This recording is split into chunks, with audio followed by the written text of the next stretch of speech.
If you drive about 25 miles northeast of Cincinnati, you'll soon begin to see what looks like strange structures looming high above you on the horizon. As you get closer, you begin to hear screams, yells, and what sounds like laughter? Wait a second, how did the Eiffel Tower get here? Well, you're not crazy. That is indeed the Eiffel Tower, at the one and only Kings Island in Mason, Ohio. Kings Island, which first opened its doors in 1972, is home to some of the most iconic theme park rides, including the world's longest wooden coaster, the Beast. However, it wasn't always this way. So how did Kings Island come to be? Well, let's find out.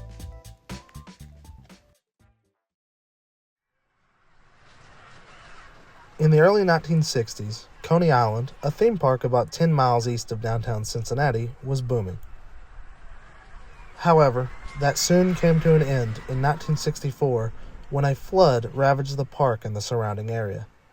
Relocation was clearly necessary. Gary Wachs, who was the son of Coney Island President Ralph Wachs, was one of the big supporters of relocating the park. After a few years of convincing, in 1968, he met with Dudley S. Taft, president of the Taft Broadcasting Company, to discuss a merger which should help with relocating. And yes, that is the same Taft family as the 27th president. In fact, the company was founded by William H. Taft's brother, Charles Phelps Taft. Finally, in 1972, Kings Island opened after nearly 2 years of construction and years of planning. The park was divided into 5 sections. International Street, which included one of the park's most famous features, the Eiffel Tower. Oktoberfest, which was themed after the German holiday and Germany as a whole, featured multiple rides including the Bavarian Beetle. Coney Island, a nod to the original park that Kings Island replaced, most notably features the Racer, the park's oldest ride, which is still operating to this day. Rivertown, which was styled after Ohio towns from the 1800s, featured multiple water rides such as the Kings Mill log flume. And lastly, the Happy Land of Hanna-Barbera, which featured quite a lot of famous Hanna-Barbera characters, most notably Scooby-Doo. Now, if you're like me, you're probably wondering how Kings Island got the rights to these characters. Well, just before Kings Island merged with them, Taft Broadcasting acquired all of Hanna-Barbera. So, Kings Island was a perfect place to use their new rights to the characters. The newly opened park was extremely successful, so much so that it was featured in an episode of The Brady Bunch and The Partridge Family, both airing in 1973. Too bad you're all exhausted. I was going to suggest we go for a ride on the roller coaster. One step short of our heaven, and we won't stop. Throughout the 70s, Kings Island continued to be extremely popular as they began to widen their scope past just roller coasters. Such as when Daredevil Carl Walenda walked a 17,000-foot tightrope between 2 cranes above Coney Island in 1974. In 77, Dick Van Dyke even became the park's commercial spokesperson. With all of this success, expansion was inevitable. So, in 1976, planning began for an incredibly ambitious, completely original wooden roller coaster.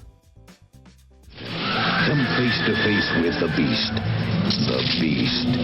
The biggest, baddest, longest, fastest coaster in the world. When it opened on April 14, 1979, the Beast broke the records for the longest and fastest roller coaster in the world, with the ride lasting a little over 4 minutes and topping out at 65 miles an hour. It wasn't all just advertising. It opened to rave reviews, with many regarding it as America's ultimate roller coaster. With the immediate success of the Beast, ideas for a successor naturally came along. However, it would not come to fruition until 2 decades later. In the meantime, the park was busy expanding even further with the addition of new rides throughout the 80s and early 90s, including the Bat in 1981, the Vortex in 1987, and the Adventure Express in 1991. However, only 2 of those 3 original rides are still open today, as the BAT frequently shut down due to technical issues until its permanent closing in 1984.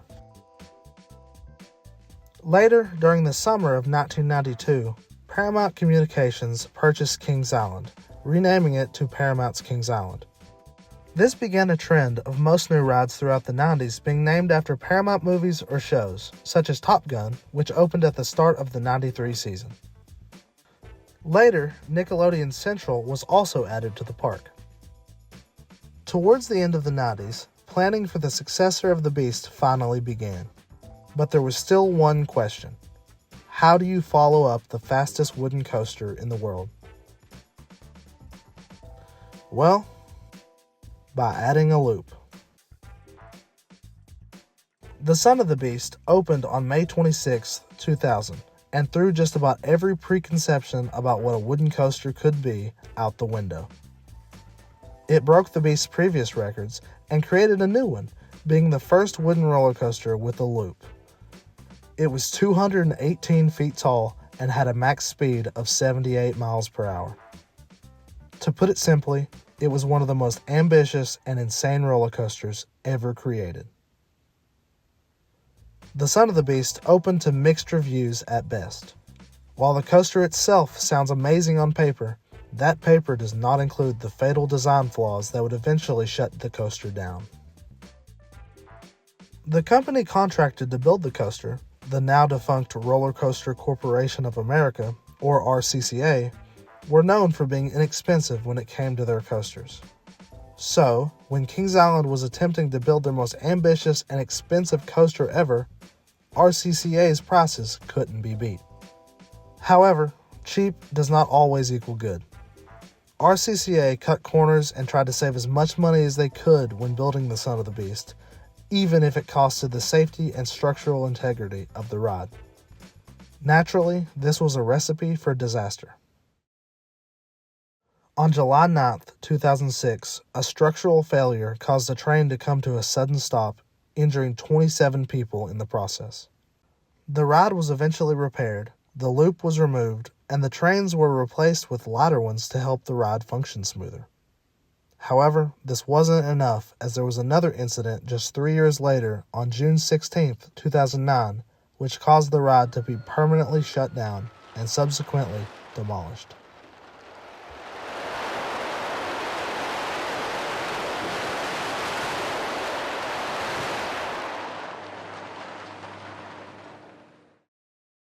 After the catastrophe that the Son of the Beast turned out to be, Paramount's Kings Island, which was renamed in 2007 back to just Kings Island, lost a lot of money in the process.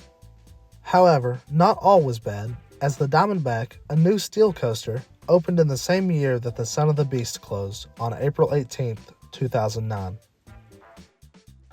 On June 30, 2006, Kings Island was sold to Cedar Fair LP for approximately $1.24 billion. From around 2010 to now, Kings Island has added about 5 new major rides, including the Banshee, which replaced the Son of the Beast, Mystic Timbers, and Orion, Kings Island's first Giga coaster, that being a roller coaster that's over 300 feet tall. Orion is Kings Island's biggest investment to date, costing them over $30 million. It's obvious Kings Island has no intention of slowing down. The park just recently passed its 50th anniversary in 2022 and remains a household name in the world of theme parks. From Coney Island to where it is now, it's not hard to see why. Let's hope to see another 50 years in the making.